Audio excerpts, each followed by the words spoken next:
retour dans Totalement Vélo, bienvenue à vous si vous nous rejoignez. C'est la deuxième partie de cette émission et je suis en compagnie toujours de Gérald Feuvrier, organisateur du circuit cycliste de la Sarthe, Pays de la Loire, Jean-Claude Hesnaut, président du comité de la Sarthe de cyclisme, et Tony Drouet, le fabuleux consultant. Nous a rejoint sur ce plateau l'ex-coureur professionnel Sébastien Duret. Bonsoir Sébastien. Bonsoir. On dit Sébastien Duret ou Duret déjà pour Duret. Duret. Ok, bon, on va dire monsieur Duret. Ça dépend des régions. Voilà. Ah, d'accord. Et en Sarthe on dit Duret. Duret. Et bon, on va dire Duret. Alors, on a parlé du circuit de la Sarthe. C'est une course que vous connaissez bien. Oui. Ça a été une de mes toutes premières courses pro, hein, puisque dans le calendrier, elle apparaît au printemps, au mois d'avril, donc tout début dans la saison. J'ai un grand souvenir d'ailleurs, puisque j'y ai participé à de nombreuses reprises, et notamment, je crois que c'était ma première ou deuxième édition, je crois, où on empruntait encore la fameuse côte de Gazonfier, fameuse côte mythique où on a eu un temps exécrable. J'avais été échappé. On voit quelques images. Ouais. Vous étiez échappé, vous étiez avec Tony Martin. Ouais, j'étais avec Tony Martin à l'époque. Et il crève dans le dernier tour. Ouais, mais c'était... ce dont je me souviens était bien avant encore, où j'ai monté à pied carrément. Ah oui. Ouais. Parce que là vous faites lâcher par Tony Martin qui la monte lui assis, carrément, avec la force qu'on lui connaît. Ouais. Et alors vous l'avez monté à pied une des premières éditions, parce que vidé, et pareil, on avait eu de la grêle, je sais pas si tu te souviens Gérald, et ce jour-là je suis arrivé vidé, je l'ai monté une fois, et la deuxième, je suis tombé dedans. Donc, non, j'ai des grands souvenirs pour dire sur le circuit de la Sarthe, et en plus qui emprunte les routes que je connais très bien, étant natif de Cholet, d'où le départ est par là-bas. D'accord. Et puis arrivant à Sarthe où je réside actuellement. C'était un objectif quand vous étiez pro, cette course ? Ouais. Objectif un peu tôt pour moi, mais ça faisait partie des challenges que je me lançais dans la saison, ouais. Alors comment êtes-vous passé pro, justement, et à quel âge ? Alors, je suis passé pro à l'âge de 24 ans, 24 ans précisément. Et comment ? Je dirais sur le tard, je me suis lancé dans le vélo sérieusement à l'âge de 21 ans, 21 ans à peu près, et puis les résultats sont venus d'emblée. Je me suis mis à faire le métier, comme on dit, et puis j'ai eu la chance que la structure dans laquelle j'évoluais à l'époque, qui est une des plus grandes structures amateurs, qui s'appelait Jean Floch de l'époque, a évolué elle dans les structures professionnelles, qui est devenu aujourd'hui ce qu'on connaît, un Fortunéo Vital Concept, si je ne me trompe pas. Ouais. Et durant ces 9 années professionnelles, s'il y avait une course, un souvenir que vous devriez garder, ce serait lequel ? Le plus grand, c'est les 4 jours d'un Dunkerque, forcément. Échapper quasiment 220 km en compagnie de 7 coureurs, je crois. J'arrive avec le peloton sur les talons, avec même pas 10 secondes d'avance. C'est Badenkou, je crois, qui fait deuxième. Donc c'est un souvenir formidable. Est-ce qu'il y a une course que vous auriez voulu gagner, justement ? La course qui vous faisait rêver ? Sur les Pays de Loire. Parce que vous êtes natif Parce que je suis né à Cholet. J'aurais rêvé de gagner Cholet. En deuxième, j'aurais mis le circuit de la Sarthe. C'est normal. Mais oui, Cholet fait partie de... Et est-ce qu'au jour d'aujourd'hui, vous suivez toujours le vélo, les professionnels sartois ? Selon vous, quel serait le plus apte à faire une belle carrière chez les professionnels ? Est-ce qu'un jour, on vous verra dans le cyclisme ? Notamment, pourquoi pas au circuit de la Sarthe en tant que directeur sportif, avec les invités ? Je peux pas, c'est toujours, on peut pas se projeter comme ça, dire oui, non. Au jour d'aujourd'hui, je dirais non, puisque j'ai une reconversion tout autre, qui m'adonne pas forcément le temps de pouvoir avoir un rôle de DS ou quoi. Par contre, je prends beaucoup de plaisir à retourner sur les courses en tant que chauffeur ou intervenant par ici ou là. Où là vraiment ponctuellement j'y prends beaucoup de goût. Alors après, répondre à l'autre question pour un futur talent, je trouve qu'il y a beaucoup de pépites. Il y en a vraiment beaucoup de tout genre. Ouais, de tout genre. Il y a de très bons sprinteurs, je pense à Cocard, à Boigny, à Desmar. Enfin voilà, il y en a vraiment de très très bons. Il y a de très bons grappeurs. Maintenant, donner des noms comme ça, c'est prématuré, mais bon, il y en a un qui me vient, je pense à Warren Barguil par exemple. Laurent Barguil, qu'on embrasse, évidemment, il va nous regarder, je le sais, je le connais. Non, je le connais pas du tout. Merci, messieurs, on va continuer justement avec la dernière partie de cette émission, c'est la flamme rouge.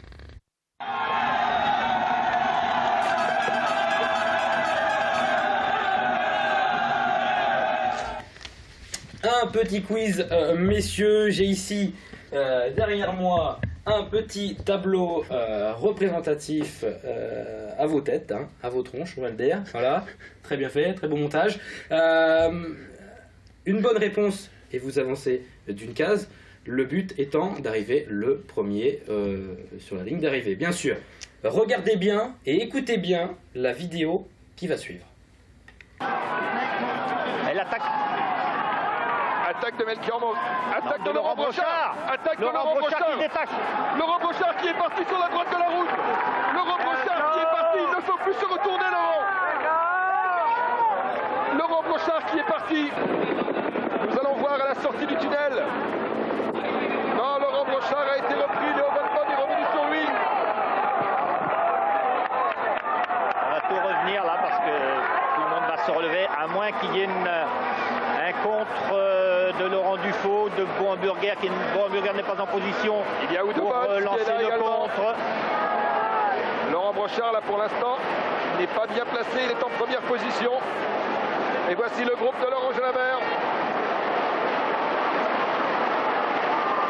Laurent Brochard qui va être obligé d'emmener le sprint. Brochard est très fort. Attention à Léo Van Bonn. Léo Van en qui première emmène le position. sprint. Udo Boll en troisième position. Léo Van en première position, Laurent Brochard en deuxième position.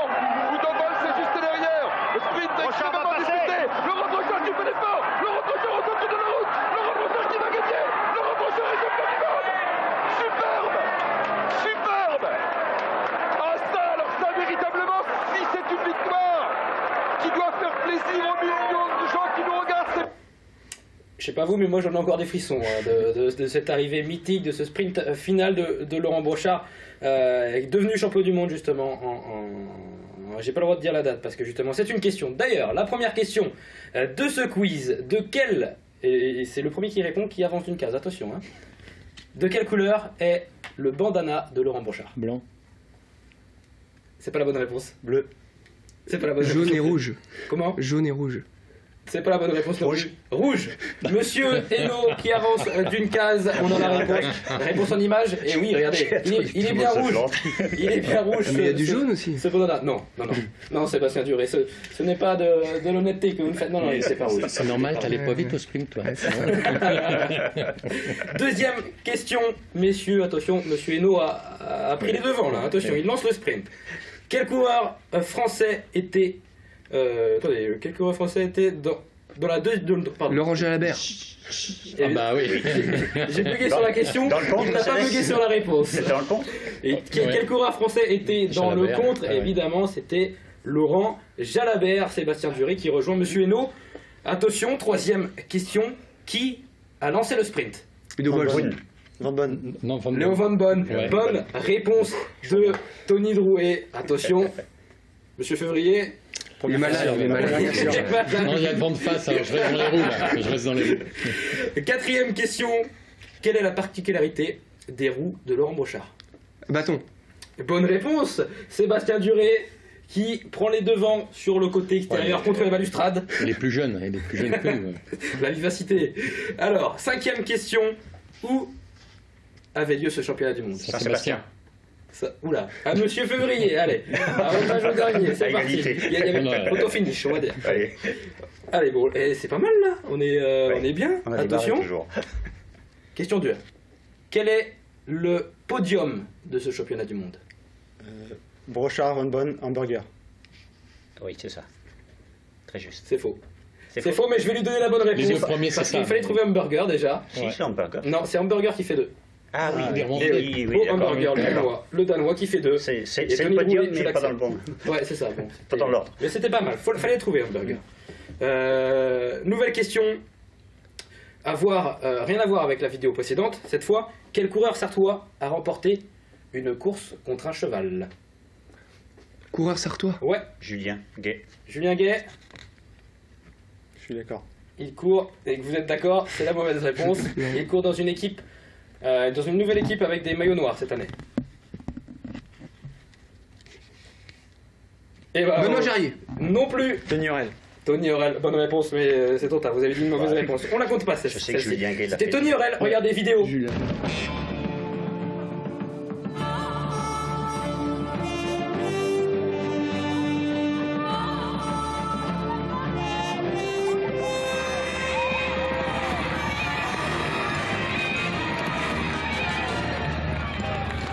Bon, apparemment, il y a plusieurs cyclistes sartois qui ont gagné aussi contre un cheval. Bon, je ne le savais pas. Moi, j'ai eu que la vidéo de Tony Horel, qu'on embrasse également. Je sais qu'il va nous regarder, lui, par contre, au contraire de Warren Barguil. La question du dernier. Bon, on va faire une question générale. Allez. Vrai ou faux, François Damien a-t-il fait une caméra cachée en imitant un cycliste? Vrai. Vrai. Bonne réponse, Oui. Monsieur Duré. On regarde tout de suite. En somme, je descendais de la rue là-bas. Ok, ouais. Et à ce moment-là, je vois quelque chose qui traverse. Il me semble me dire ou bien c'est un petit hérisson. Je suis encore sous le choc, hein. Et à ce moment-là, notre regard se croise. Il me regarde, l'air de dire je passe ou tu t'arrêtes. J'ai voulu freiner, mais la vitesse aidant, je n'ai rien su faire. Qu'est-ce que tu me fabriques? Il faut sortir le pneu, hein, c'est ça. Hein? Qu'est-ce que tu me fabriques? Ta chambre à air, elle est crevée, là. Tu veux sortir le pneu? Déjà? Oui. Déjà, première question. Oui. Pourquoi tu me tutoies? Bon, bon. Hein? Écoute, Première chose. comme vous voulez, comme vous voulez. François Damien. Voilà, c'était la bonne réponse à Sébastien Duré. Prochaine question. Qu'est-ce qui a interrompu le tournage du vélo de Guylain Lambert? Clavicule cassé. Clavicule cassée de Tony Duré. Bonne réponse. La réponse également en vidéo. Ça va mon petit Guilain? Ouais. Bon, tu me connais, ouais. Ça va? Ouais. Tiens, accroche-toi 2 secondes. T'agates! Voilà, tournage de ce fabuleux film interrompu pendant quelques mois parce que Benoît Poulvord, l'acteur principal incarnant Guylain Lambert, s'est fracturé la clavicule sur cette malheureuse chute. Justement, ça vous est déjà arrivé de tomber comme ça en s'appuyant sur la voiture? Non, pas en voiture. Tomber, oui, mais bien sûr, mais voiture Pas sur comme la ça, voiture. non. Prochaine question. Quel coureur sartois a déjà remporté la 3e étape des 4 jours de Dunkerque? Stéphane Pétillot. Non. La 3e. La 3e étape des 4 jours de Sébastien Dunkerque. Duré. Sébastien Duré. Non, c'est pas possible. C'est pas possible. Le principal intéressé qui n'arrive pas à répondre à cette question, et ben c'est Tony Drouet qui avance d'une case. La réponse également en vidéo. Parmi ceux-là figure la caisse d'épargne Cofidis. Le Colombien Pérez Arango attaque dès le 20e kilomètre. Dans sa roue, outre l'hôtellerie, Ista et Duré, Sébastien Minard qui obéit parfaitement à son directeur sportif. Cette échappée de 5 hommes gère bien son coup sur les routes habituelles du Grand Prix d'Isberg. Seul Kevin Ista finit par lâcher à 20 km de l'arrivée. Le retour du peloton semble alors inexorable. Il faut dire que l'hôtellerie et Duré refusent de rouler malgré les injonctions de Minard. Le coureur de Cofidis et le coureur caisse d'épargne visent le maillot rose quand les deux autres ne pensent qu'à l'étape. Un calcul qui porte ses fruits pour Sébastien Duré. Il s'impose en solitaire à Béthune. Bon, ça vous rappelle de bons souvenirs, ça, Sébastien? Ouais, bien sûr. C'est la plus belle victoire de votre carrière? Ouais. Bah oui, parce que des courses en plus hors catégorie sur le calendrier, il n'y en a pas des tonnes. Des coureurs qui en gagnent, il n'y en a pas des tonnes non plus. Donc je fais partie de ceux-là et forcément, très bon souvenir. Bon, un autre classement. Et ben, Tony Drouet est en tête. Attention, ça va bientôt se terminer, messieurs. Messieurs Jean-Claude Hesnaut et Gérald Février, qu'est-ce qui se passe là? Bah, ils sont plus jeunes, hein, donc On joue pas dans la même catégorie. Hein. ceci explique cela. Je crois que vous êtes tout simplement pas sprinter, Un petit messieurs. manque Là, hein. de préparation hivernale. Attention. Prochaine question. Qu'est devenu Jimmy Angoulevent? Directeur sportif, Direct Énergie. Bah oui. Bonne réponse de Sébastien Duré qui recolle en tête. Attention, le match est lancé Oui, entre oui, Sébastien oui. Duré. Justement, on a la photo voilà, qui crie un petit peu au bord de la route sur son coéquipier. Il me semble que c'est Sylvain Chavanel. Et voilà, Jimmy Angoulevent qui est devenu directeur sportif de ce team Direct Énergie. Avant-dernière question, attention. Quel coureur sartois a terminé deuxième du Trobroléon. Benoît Charrier. Benoît Charrier, bonne réponse de Jean-Claude Hainaut. La réponse en image également. La tête file vers le sprint final, réglé par le moins rapide du groupe. Alexandre Géniez s'impose devant Benoît Charrier, deuxième et frustré. J'ai voulu lancer derrière Florian Sénéchal, je pense que j'ai lancé un peu trop tôt derrière lui. J'aurais dû rester calé un peu plus longtemps et je pense que ça aurait pu le faire. Après malheureusement j'ai fait une erreur et la fraîcheur physique a parlé. Alexandre Géniez, on le voit depuis 15 jours, il marche vraiment fort. Donc, Bon voilà, bravo Monsieur Hainaut. Avant, dernière question, j'en ai plus en stock, je vais essayer d'en inventer d'autres parce qu'il faut quand même un gagnant.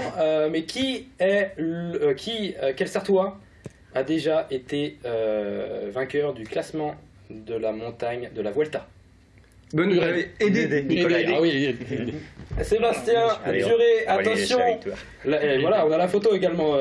Nicolas Hédé qui est devenu meilleur grimpeur de la Vuelta. 2013. Bon, il me faut une dernière question, peut-être je vais essayer d'en inventer une. Tiens, j'en ai une. Lors de ce championnat à San Sébastien, le championnat du monde, où Laurent Brochard est devenu justement champion du monde, en quelle année c'était?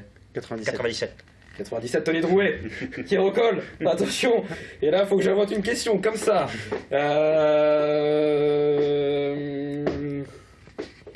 J'en ai pas, ils me disent à l'oreillette. Ils sont marrants, allez. Qui a été champion du monde amateur? Photo finish. Bon, il y a photo finish. Bon, égalité, messieurs, à moins que vous aviez une question à me souffler. Si, allez, j'ai un petit... Qui était le leader de la formation Banesto? Indurain. Et voilà, Sébastien Duré qui gagne cette course. Bravo Sébastien. Et ben voilà, ça fait une course de plus de gagner, monsieur Duré. Pro ou pas pro, c'est ça? C'est pro, ça fait 6. Ça fait 6 alors. Ça fait 6. Voilà. Merci messieurs d'avoir répondu à nos questions. Merci Sébastien Duré, merci Gérald Fevrier, merci Jean-Claude Hainaut. Et puis on vous souhaite réussite évidemment dans tout ce que vous entreprenez, monsieur, pour le circuit de la Sarthe. On espère que ça va être une grande réussite cette année. On vous souhaite également de la réussite dans votre métier, Sébastien Duré. Vous êtes assureur, c'est ça, hein? Oui, c'est ça, oui. Également. Et monsieur Hainaut, qu'est-ce qu'on peut vous souhaiter pour 2016?